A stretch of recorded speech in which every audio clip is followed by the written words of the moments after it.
आइए तैयारी में आइए, बहुत बहादुर है आप।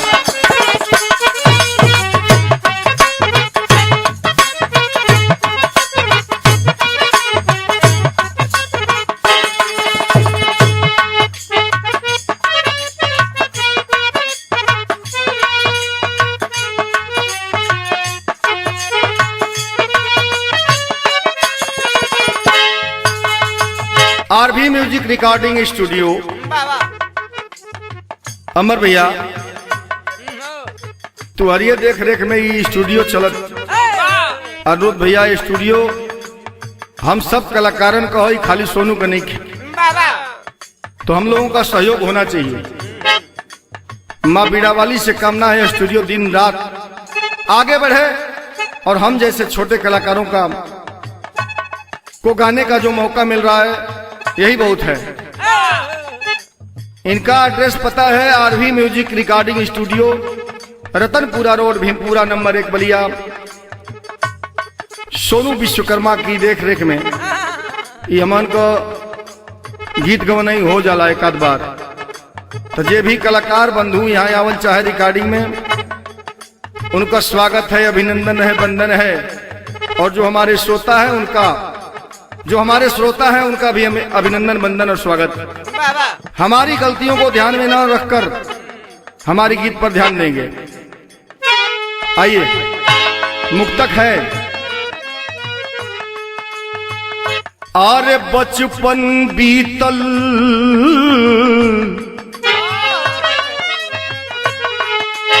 आनी पानी,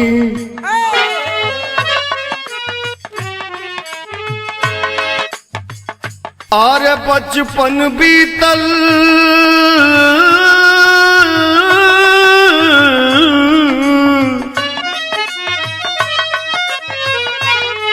आनी पानी, बीतल जवानी तूफान में।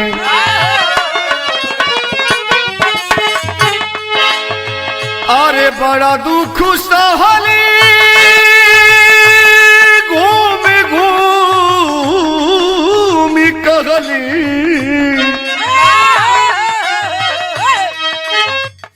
अहम तो सगरो जहान में। लेकिन कैसे निर्गुण के लाइन में सोनू बाबू पहला वर्ड गावे जाते हैं, सुन लिया ध्यान से। के हुसैन रे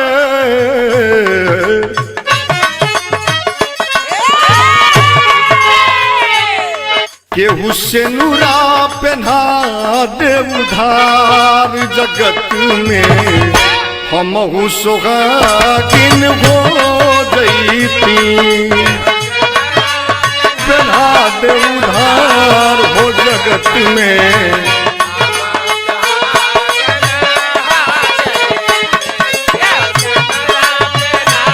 क्या बात है तैयारी में?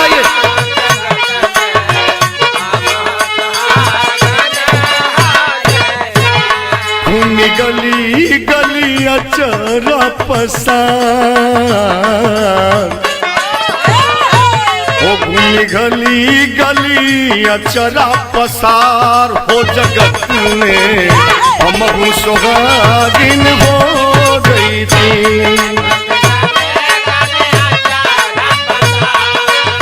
क्या बात है?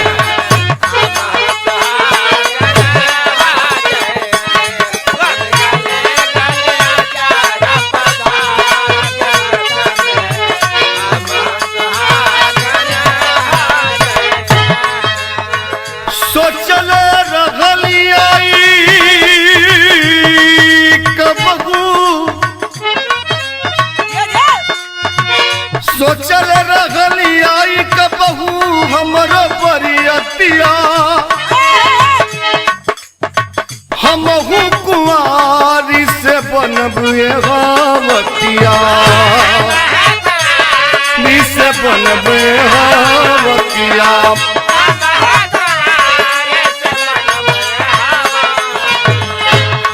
पियल के वो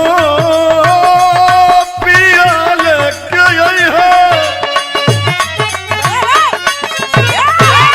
पियल के डोलिया कहाँ हो जगत में हम सुहागिन हो जैती डोलिया कहाँ हो जगत में हम सुहागिन हो जैती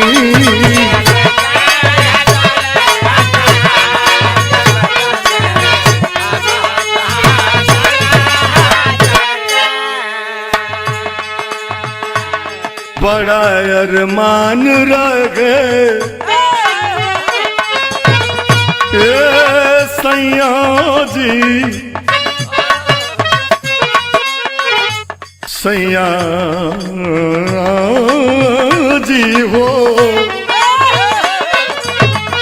बड़ा अरमान रहे चरब हम डोलिया लेके है दुल्हा सिन्होरा साड़ी चोलिया बाबा तैयारी में आइए बड़ा अरमान रहे चढ़ब हम डोलिया लेके है दुल्हा सिन्होरा साड़ी चोलिया सपना टूटल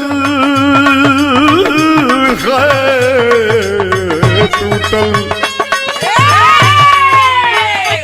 सपना टूटल भाग फूटल हमार हो जगत में सपना टूटल भाग फूटल हो हमार जगत में हमहु सोहागिन हो जैती हमार हो जगत में सुहागिन हो गई थी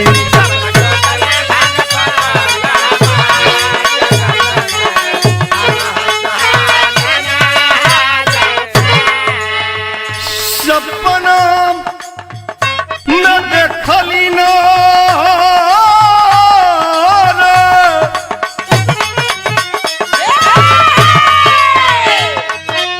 सपनों में देखली ना सैया के सूरतिया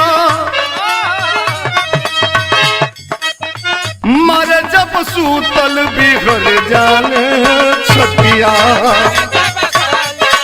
बिहर जाने छतिया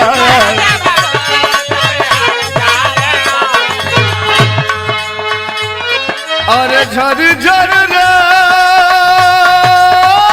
झर झर रे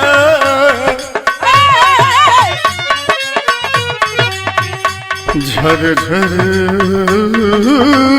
रे झर बहेला हो झर बहे लगल सुआ के धार जगत में झर बहे लगल सुआ के धार जगत में हम सुहागिन हो जैती के धार हो जगत में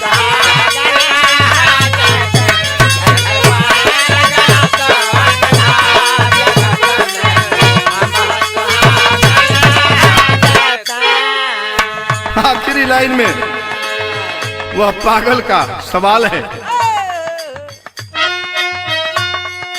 पगली रे पगली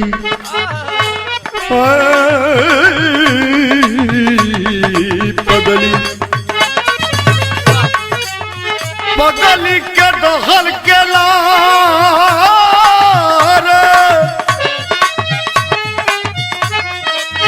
पगली के दहकेला पगला परनवा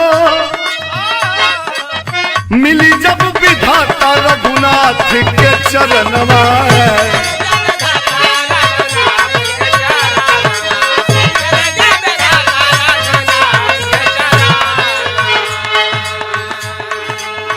पगली के दहकेला पगला परनवा मिली जब विधाता रघुनाथ के चरणवा तब भूषण होई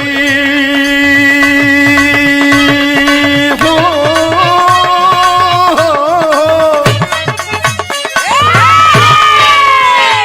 तब भूषण होई नैया सबका पार हो जगत में।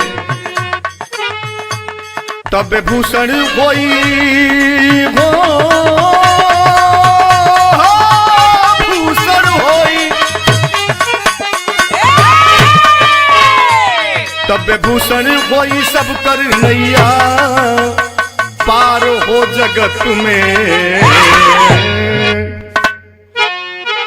बहु सोहागिन हो जईती तब भूषण होई सब कर नैया पार हो जगत में।